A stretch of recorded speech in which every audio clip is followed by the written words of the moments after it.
আলহামদুলিল্লাহ অপরচুনিটি আসছে, ট্রাই করবো অপরচুনিটিটা যেন ভালোভাবে কাজে লাগানো যায়।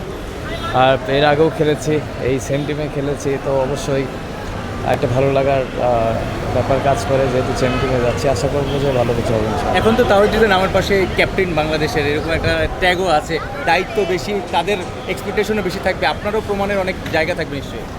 দেখেন, অ্যাজ এ প্রফেশনাল প্লেয়ার হিসেবে যখন যেইখানেই খেলি না কেন, সবসময় টার্গেট থাকে ভালো করার, এবং প্রত্যেকটা প্লেয়ারই চায় ভালো করতে। আমিও যেখানেই খেলি, এটা এলাকার মাঠে খেলেও সবসময় চেষ্টা করি ভালো খেলার জন্য। তো আশা করবো যে যখন যেখানে অপরচুনিটি আসবে, অপরচুনিটিটা কাজে লাগবে। জাফরা কিংসে সাকিব আল হাসান খেলছেন, সাকিব ভাইয়ের সাথে কি কথা হয়েছে অলরেডি, বা কি আলোচনা হয়েছে? না, এখনও কথা হয়নি, আশা করি সামনাসামনি কথা হবে। তার সাথে ড্রেসিং রুম শেয়ার, তো এর আগে ন্যাশনাল টিমে খেলেছেন বা ঘরোয়া ক্রিকেটও খেলেছেন, বিদেশি লিগে কতটা মানে আগ্রহ নিয়ে আছেন আসলে?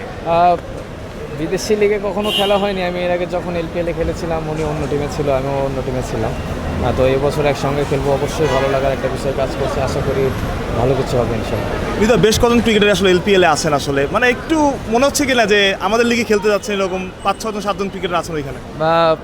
না, এমন কিছু মনে হচ্ছে না, বাট মানে ফ্র্যাঞ্চাইজ লিগগুলোতে যদি আমাদের দেশি প্লেয়াররা বেশি সুযোগ পায়, অপরচুনিটি যদি আরও বেশি আসে, অবশ্যই ভালো, আমাদের প্লেয়ারদের জন্য ভালো এবং আমাদের দেশের জন্য ভালো। আরেকটা প্রশ্ন, জাফনা আগেও খেলেছেন, আসলে মানে একটু কি মানে ঘরের দল মনে হচ্ছে কিনা, মানে জাফনার মানুষ আপনাকে খুব পছন্দ করে? না, জাফনা আমার প্রথম টিম ছিল ফ্র্যাঞ্চাইজ লিগের, আর ওই টিমের কোচ সে আমাকে পার্সোনালি আমার সঙ্গে কথা বলেছে। তো আশা করছি যে ভালো কিছু হবে, এবং কমফোর্ট জোনে একটা জায়গা থাকে না, সেই কমফোর্ট জোনের জায়গা ওই টিমটাতে পাই। হৃদয়, আপনি বাংলাদেশ প্রিমিয়ার লিগ বিপিএলে একাধিক সেঞ্চুরি আছে আপনার, এর আগে এলপিএল খেলছেন, মাঝখানে 3 বছর আসলে সেভাবে ডাক পাওয়া যায়নি। নিশ্চয়ই এলপিএলে রান করলে, বড় স্কোর করলে, শুধু এলপিএল না, অন্যান্য দেশের আসলে মেসেজ দেওয়া হবে, অন্যান্য দেশের ফ্র্যাঞ্চাইজি কর্মকর্তার কাছে একটা মেসেজ যাবে, সেই মেসেজটা নিশ্চয়ই হৃদয় দিতে চান বড় স্কোর করে? দেখেন, যেটা আগেও বললাম যে অবশ্যই টার্গেট থাকবে ভালো করার, but at the same time আমার প্রসেসটা মেনটেন করে ভালো করতে হবে। আশা করবো যে ভালো কিছু যেন করতে পারি, এবং দোয়া করবেন।